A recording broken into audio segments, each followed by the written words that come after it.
Hello and welcome to the Undercut podcast. I'm your host this evening, Jesse Billington, for about the 14th time of trying because this recording has, let's say, struggled to get off to a start. We've been trying for nearly an hour now to actually get a recording to work, and we've sort of found a hokum way of doing this. But anyway, we're back finally to preview the 17th round of the 2025 Formula One season, the Azerbaijan Grand Prix. To do this, I'm joined once again by my co-host, Mr. Timo Albus Daly. Tech problems aside, how are you? I'm hoping that the tech problems are a sign of things to come for this weekend, and it's as suitably chaotic in Baku for the Formula 1 and the Formula 2 as it has been for us, and that we get all these kind of red flag and yellow flag incidents to really spice things up. I'm good otherwise. How are you? I'm finally dry. I'm still very tired and stiff after spending 3 days on my feet running around the Goodwood Revival, producing live coverage of that. But it was proof that you can go motor racing in the rain. We obviously had historic and classic Formula One cars out and about on track. Huge amounts of spray. Visibility was very bad, but drivers giving it their absolute all. We had huge amounts of overtakes. We had a guy come from fourth to take the win in the Richmond and Gordon Trophy.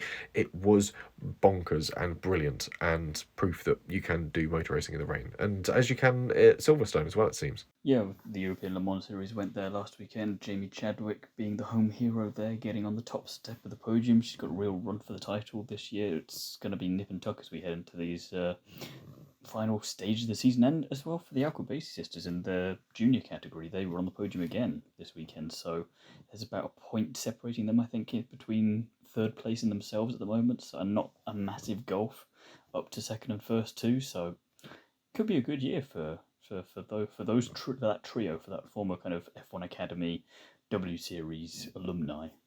Very good news indeed. Speaking of trying to sort out technical issues and hurdles when it comes to over-the-air communication, we'll jump into our news section and the fact that Cadillac simulated the Monza Grand Prix. We're going back to the Italian Grand Prix from a few weekends ago, and using 50 staff members across the UK and USA, they basically played pretend through the Grand Prix, including driver media duties, so the team is sort of aware of their roles and used it as a chance to test their communication systems between the UK and their US bases, which, considering you and I are only really trying to cover the distance between sort of central Bedfordshire and somewhere in Ireland, and still running into issues, it seems sensible that they checked between the UK and the US. Yeah, I'm hoping for their sake that they maybe have slightly more technology and resources available to them as well, because otherwise if they're trying to do it as we're doing it, then it's not looking good for Cadillac next year. But good preparation for them to try and figure out what to do.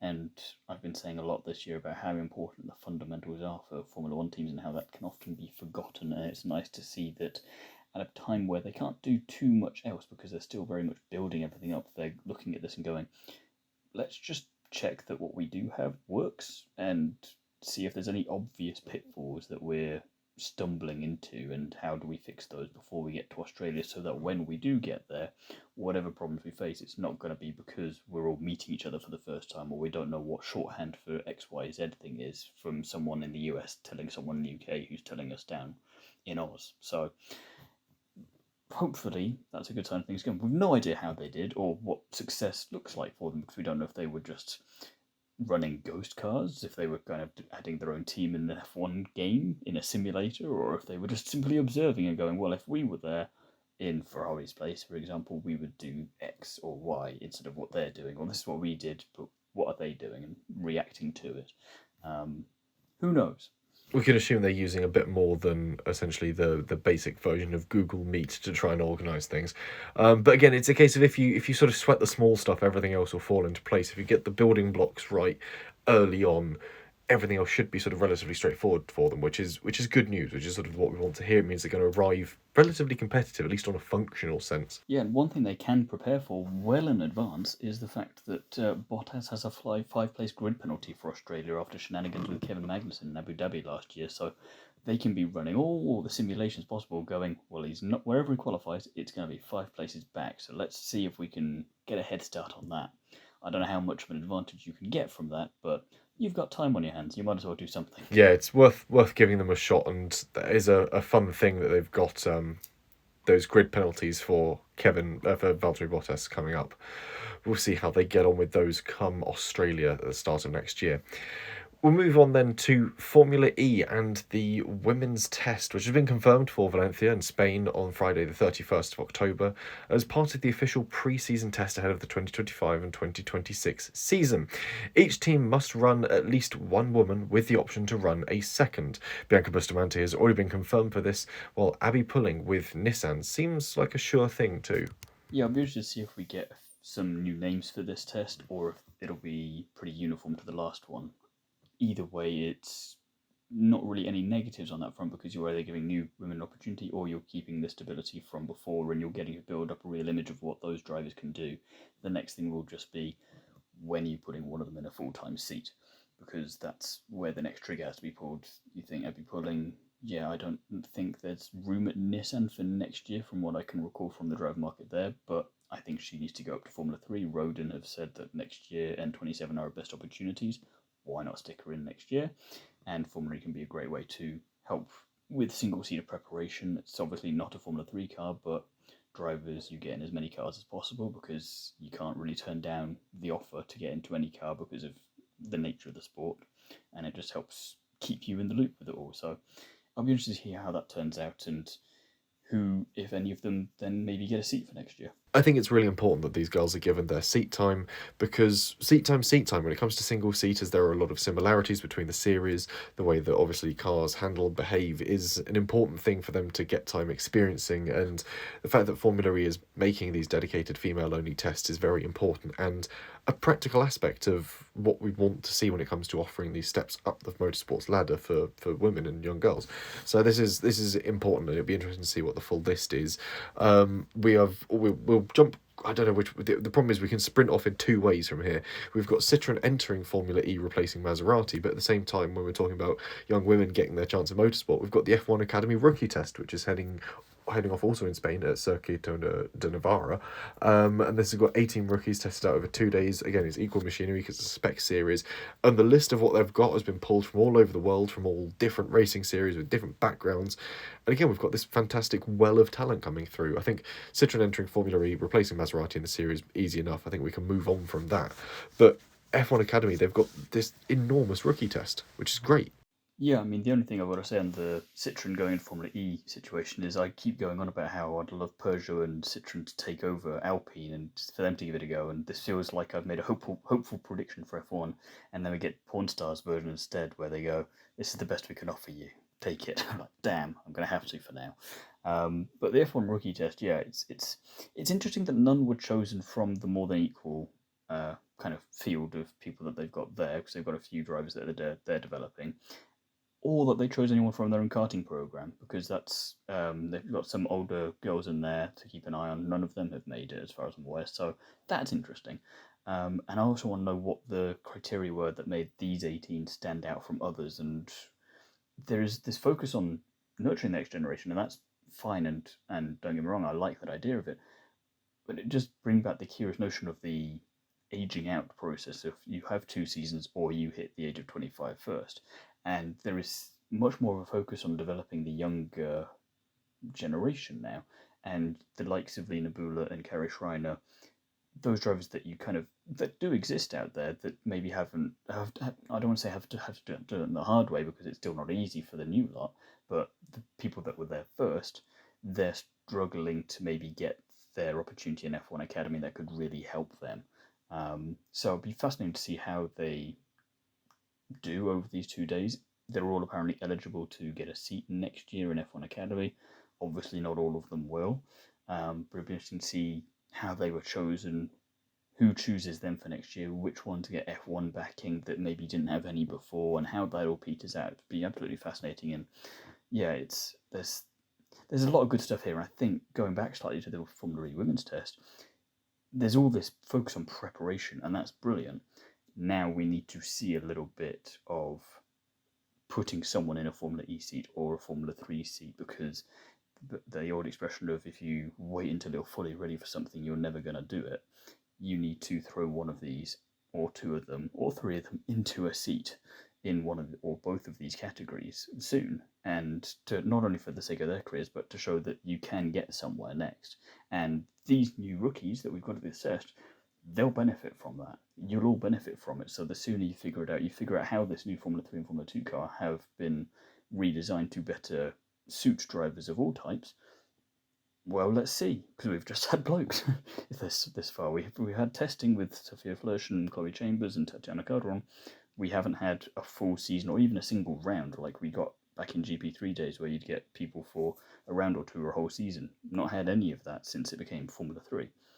So that's the next bit now. But I like where the rookie test is going, and I like that we've got fresh names, because I was going through the list and I was like, I know 2 or 3 of these, but the majority of them I don't. And as I keep saying to you whenever we talk about F1 Academy, that's good. I like that, because as much as I like knowing who F1 is, you were kind of frustrated that it was these people keeping going from W Series into F1 Academy. Like, no, they need the next bit now. They need the next bit. Yeah, it's no good having the names that are familiar and are therefore to sort of the layperson a bit more established in motorsport, because they are the ones that are more likely to get a seat anyway. Whereas when you pick the sort of the lesser known names, the ones that are coming up through the ranks as it is and having to sort of fight their way through the early stages as it stands, they're the ones that could really benefit from getting.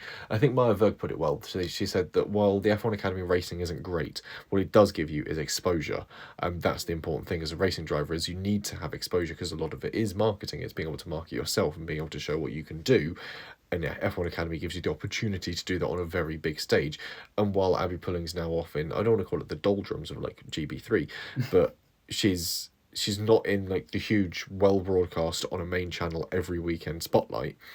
But people still know who she is. People still follow her. Yeah, you've got to go looking for the series. But when you find it, you go, I know who that is though, because she's had that time in the spotlight. She's got that recognition, and that will follow you even when you go off to do something else. People still know who you are. And I think that's the important thing that F1 Academy achieves. Like her in Formula 3, because I think that's the thing, right?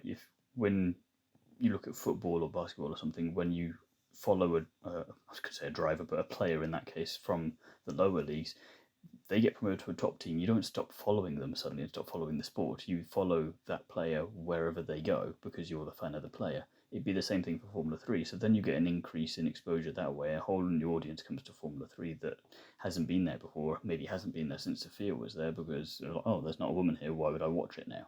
If that's the mentality being used.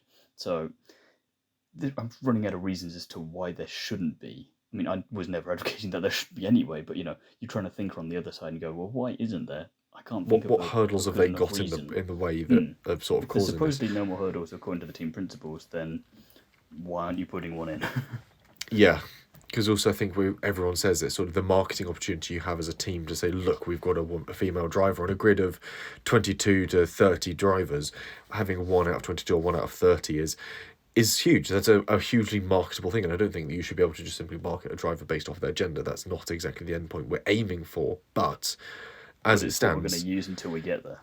Until we've got something better, yeah, I think it's something that drivers should be able to lean into. When it comes to, obviously, we mentioned drivers getting to Formula 2, Trident has replaced both of its drivers for the rest of the season. Max Esterson and Sami Megatunov have both parted ways with the team, and they'll be replaced by Martinius Stenshorn, who came 5th in Formula 3 this year, and Lawrence Van Hopen, who came 12th. They will sit in for the final 3 rounds of the season. Trident, as it stands, are in last place with 2 points to their name. Elsewhere, Nicolas Solov has signed with Campos in Formula 2 for 2026. Currently, Marty and Lindblad in their stable, which, given that there's been sort of mutterings about the fact that Hajjal will next season be moving up to replace Yuki Tsunoda, suggests that RB seat is going to become free, and wouldn't be surprised if we see Lindblad make that move up. Yeah, I can see, first of all, why Trident got rid of Esterson and Megatunov. I mean, 2 points. I mean, even if the team isn't all there, 2 points is still not great when the next team up is 24. Stenshorn makes sort of sense to replace him. Van Hopen less so for me, but there we go. Given that they're dead last in the team standings and that neither driver will be probably in Formula 2 next year, maybe Stenshorn. But also the fact there's only 3 rounds left, the choice again frustrated me, going back to what we were just talking about, because they had a chance to do something special here. Maybe Flörsch, maybe Marta Garcia, someone like this who has been around for a few minutes and who knows what they're doing and is not a risk. But also, you can take the risk because you're dead last with 2 points. you're probably not winning every single race anyway, so you'll be hopeful to get a smattering of points. And even if you do win every race, you're still maybe moving up only a couple positions overall anyway. So why not take that risk? At the very least, as we said, you'd get some good publicity. So I can understand, but it's frustrating. I heard the news, and then I heard the news, and just it's that Rowan Atkinson again in the Mercedes garage is going Um, but yeah, it's Red Bull with Solov and Campos and all this sorts of thing. It makes a lot of sense as well. But again, frustrating because I would have liked Iwasa to come in somewhere in there because he's been left out in the cold. It feels like just give him a year in either Racing Bulls or Red Bull. I don't mind where because I don't want Lindblad to be rushed. He's clearly talented, but I just get a bad feeling he's not as ready as he should be yet. Iwasa's in the top 3 in Super Formula at the moment, not a million miles away from the title. So, as Lawson proved, you can do all right in either if you're given more than 2 races potentially. So, don't mind it, but it's interesting that Solov has already been signed for that team when both of those drivers, you'd argue, should stay next year. And I mean, the obvious solution is that they both stay, but one of them just moves teams. But it's interesting that they've already sorted that this early on and puts pressure on those 2 drivers to do well then, especially Marty, I think, because he's got to market himself with Campos and the rest of the Formula 2 group, whereas Lindblad, because of the talkings around him, it's not a case of he doesn't have to do well at all, but there's slightly less pressure on him because he's maybe already looking at that Racing Bull seat. Also, when you look at how Marty did last year alongside Isaac Hadjar, they were teammates at the same time. I think they were both also. I think at the time Marty was also a Red Bull Junior driver, and it was this sort of strange combination where you've got this sort of direct comparison between a guy that's in Formula 2 still and one that's in Formula 1 and somehow bagged a podium and is driving sort of astonishingly well in his rookie season. So you've got this sort of very interesting means of sort of measuring and sort of looking at some metrics between them. So it's a fascinating one to pick apart. And I mean, we're talking about sort of Iwasa being sort of left out in the cold for so long. Drugovich has just signed with Andretti for Formula E as well. So there's sort of this seat swapping and sort of there's opportunities that are coming along eventually and they are opening up. It's just a case of when and where and for which drivers and how well they sort of push and market themselves for things. I think Drugovich eventually gave up waiting for that Aston Martin seat, realising it was never going to come. I think Drugovich is playing the long game plan there, thinking if I can do well with Andretti in Formula E, maybe I can get a reserve driver role with their F1 team, and at least I'm not in any worse a situation than I was with Aston Martin, and I might actually get a chance at replacing one of these drivers. Once the team is sort of set up with Bottas and Perez, they'll then swap in Herta and Drugovich as sort of their young talent for the seasons to come. But we'll see how that we goes. walked so you could run. Yes, yeah, we use the old boys and all their knowledge for one thing, and then simply replace you with the young blood. I don't really have a link to time to this one, but this is a very interesting one because this is Carlos Sainz's Zandvoort penalty has been overturned, and this is something we both agreed on, the fact that there shouldn't have been a penalty in the first place.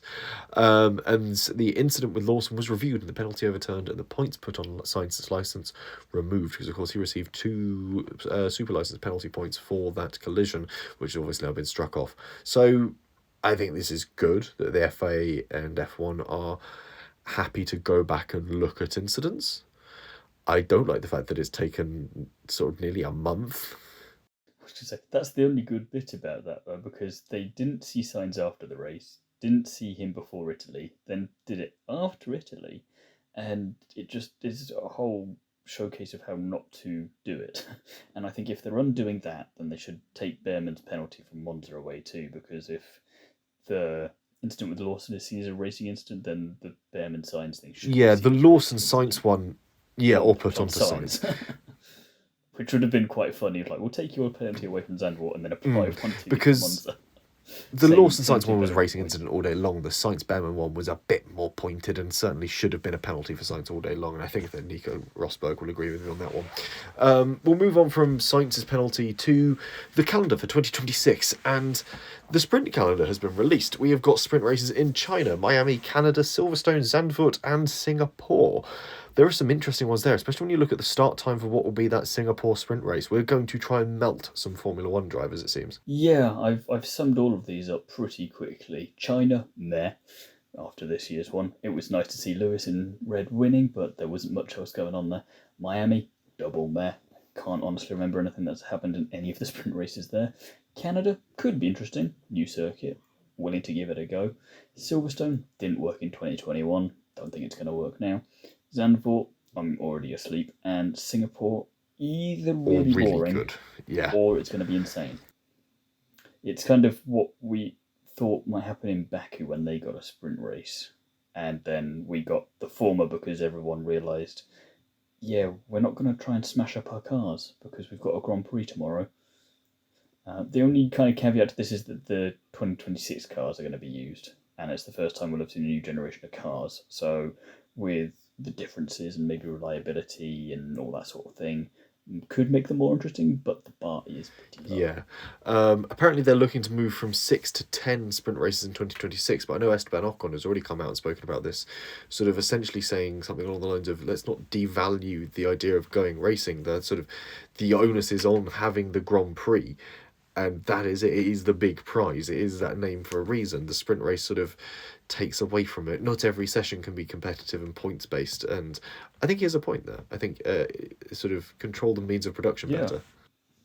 Again, after a meeting that Dominicali has supposedly had, where all these drivers were agreeing with him about wanting more sprint races, and you just immediately start hearing drivers come out going, "No, I'm good.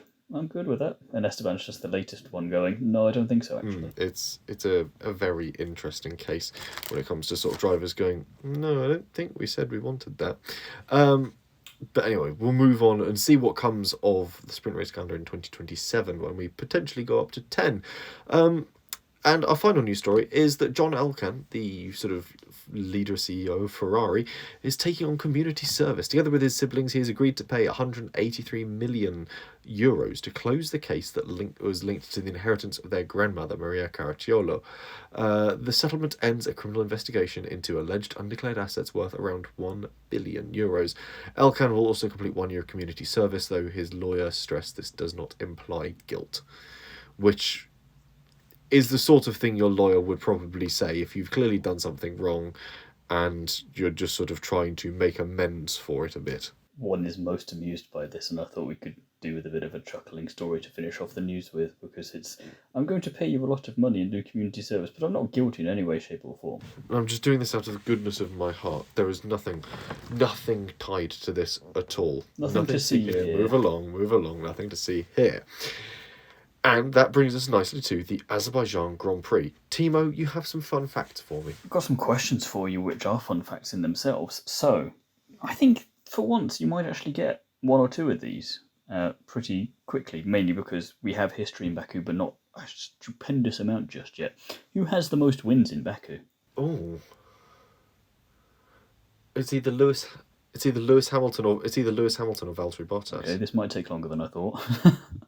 It's Sergio Perez. Oh, what? Oh. I suppose, he's won there twice? With 2 wins. Wow. He was our first repeat winner at Baku. Wow. First and only. To date. That is impressive. Who has the most podiums? Valtteri Bottas. Also Sergio Perez. This guy loves Baku. This is why he's coming back. See, he came 3rd in 2016, 3rd in 2018. He won in 2021, came 2nd in 2022, and then won in 2023. So Can't keep the man off the podium. And so we've had 7 different winners from 8 Grand Prix. We had Rosberg, Ricciardo, Hamilton, Bottas, Perez, Verstappen, Perez again, and then Piastri. And then out of the possible 24 different drivers that we could have had in that entire time on the podium, how many different drivers have we had? We've had Stroll up there. We've probably had Ricciardo up there. We've had a Leclerc up there. We've had Norris up there. I'm going to go with something ridiculous, like we've had 12 different drivers in total on the podium across the Grand Prix. You will kick yourself. It is 13 different drivers. Oh, god damn it. I was so close. Rosberg, Vettel, Perez, Ricciardo, Bottas, Stroll, Hamilton, Raikkonen, Gasly, Verstappen, Russell, Leclerc, and Piastri. Forgot Gasly had done it. That was because he did that in the Toro Rosso as well, wasn't it? Because you had Yeah. someone won it, and then you had Vettel in second, then you had Gasly in third, or something It was absurd like Perez, that. Vettel, and Gasly. It was 2021 when Mark Webber screamed like a little girl. With like a little girl, because Hamilton went out and Verstappen had burst his tyre while wearing Liam Lawson's shoes. Of course, yeah. What a wild time. The last truly chaotic Baku Grand Prix that we had, and something I hope we get this weekend. I mean, I'd say that Carlos Sainz and Sergio Perez crashing into one another, and Oscar Piastri and Charles Leclerc having an absolutely incredible ding-dong last season was pretty good as well. It wasn't chaotic, but it was good racing. Chaotic standards, yeah. It was closer to what we wanted, I'll give you that. Yeah. It was top quality racing. Certainly those overtakes between Piastri and Leclerc. Any more fun facts and questions? No, that'll be enough to keep you busy until we head to Singapore. Beautiful stuff. And speaking of Baku, obviously it's important to mention that the C6 tyre is back. We're going for the 3 softest compounds in the range, which obviously means a bit of degradation as well. Bang? Which tyre goes bang? Maybe. It's a very high-speed circuit, certainly down that front straight. As soon as you get out of basically the tight left-hander at the top of the circuit, it's flat all the way to turn 1. It's a huge braking zone coming down into there. So, we've got the C4, C5, C6 compounds, which, the softest of the lot, which is going to be interesting, especially because we have not run the C6 at that circuit, so we have no idea what the stint length that it would do. It was sort of Watch them not use it now. Yeah, it was barely used in 2024. The soft tyre did 1% of laps across the entire Grand Prix or weekend last year, with 10% of stints being done on it. It was barely used. So it's going to be very interesting. It's a high traction circuit, medium stress, big braking though, very little lateral force though. We're not moving that tyre around on its carcass because all the corners are quite slow speed, and it's a relatively low downforce track as well, but track evolution is high and abrasion is low. So while the track will come to the drivers, it's not really going to be one that's stripping the compound away, so it's going to be very interesting to see how it goes. And the temperatures are all over the place on the track as well, because you've got some huge drops across the circuit. You can get some really hot bits where the sun just sits on it all day, and some shaded bits where it's a bit cooler. So a very interesting Grand Prix when it comes to the rubber indeed. With that in mind, should we have a quick look at the weather actually as well, because it could be interesting. Thank you, weather. I'm just hoping that we get a repeat or the sequel to the Behrman-Antonelli fight from Formula 2 last year around the tight twisty section, because that was some excellent Formula 2 racing, and Behrman putting his car in places it had no right being and making it work. So I'm not going to have a wild prediction, but I'd quite like to see that, considering it's a Haas via Mercedes. Well, given that he's teetering on the edge of a race ban, if he screws up during a practice session royally, Behrman might not be taking place in the Grand Prix. Yeah, they simply swap them. Friday, 25 degrees and sunny. No real chance of rain. Saturday, variably cloudy with a bit of a shower, which could wash the track away. But again, like we said, it sort of rubbers in pretty quickly. And Sunday is set to be breezy in the morning, otherwise mostly cloudy, 21 degrees Celsius.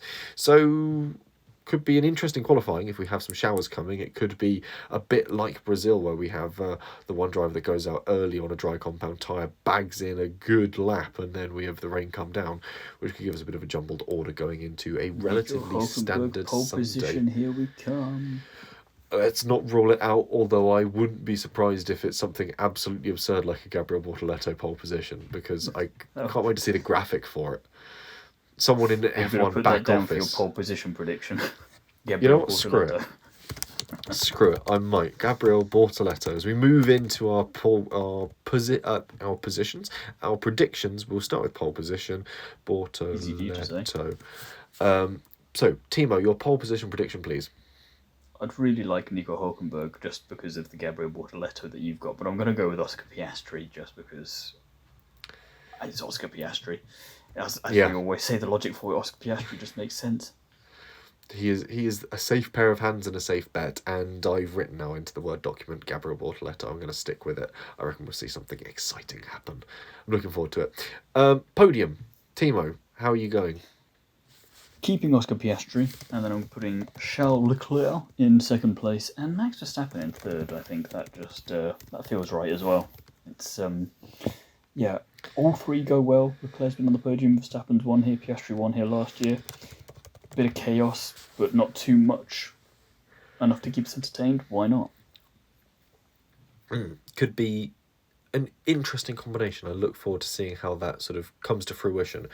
I, meanwhile, am going to go for something completely different. I'm going to go for Piastri wins, Alonso second, and Hamilton comes third. I just have this sneaking suspicion it's going to be a bit of a jumbled one. And again, Alonso who will loves a again be jumbled the race? bridesmaid, but not the bride. Yeah, who loves a jumbled race? It's Alonso and Hamilton, the guys that can work their way through a bit of confusion and chaos are the old hands. Piastri will be fine because he'll be at the front anyway, just sort of out of the way of the chaos that forms. It'll be Meanwhile, that picture of the plane flying off into the distance whilst it's just calamities behind, but it's the smiley face plane just going, I'm fine, everything's fine. yeah, or that one guy sitting eating some food in a fast food restaurant while a fight is breaking out behind him. That sort of affair. Meanwhile, when it comes to the fastest lap, you have gone for one of the Ferraris. I've gone for Lewis Hamilton. I just feel like he could do it. I was trying to buy into your narrative there and thinking with all the chaos, he just somehow puts in the fastest lap whilst he's at it. Or if we do get a little bit of rain or whatever, who knows, last minute, he just gets one in early and no one can beat it. Yeah, I think Sunday's set to be dry, so I don't know about the rain statistic, but again, with a bit of chaos with pit strategies sort of flip-flopping and potentially sort of some drivers opting to stay out through chaos, maybe he'll pit late onto a set of softs that he can absolutely rinse for a lap and get that fastest lap, even though it means nothing. I'm joining you on the idea that the Ferrari power units are going to be important here, because they certainly were at Monza, and we've got a similar aerodynamic and sort of straight line speed set up here. So I'm going to go for Esteban Ocon in the Haas. Again, Ferrari power unit, they were quick at Monza. I saw his name, and until you said Haas, I was still thinking he was with Alpine. Alpine. Yeah, I'm so probably confused because as to where are you going with this? He's not got a Renault engine. What are you on about? No, but you're probably confused because Alpine did actually take time out of their day-to-day to wish Esteban a happy birthday, which is sort of like your ex getting back in touch and going, happy birthday. Yeah, well, they did. They put for something else. You go, joyeux anniversaire. I was like, oh, that's nice, I guess. But yeah, a bit of an odd one.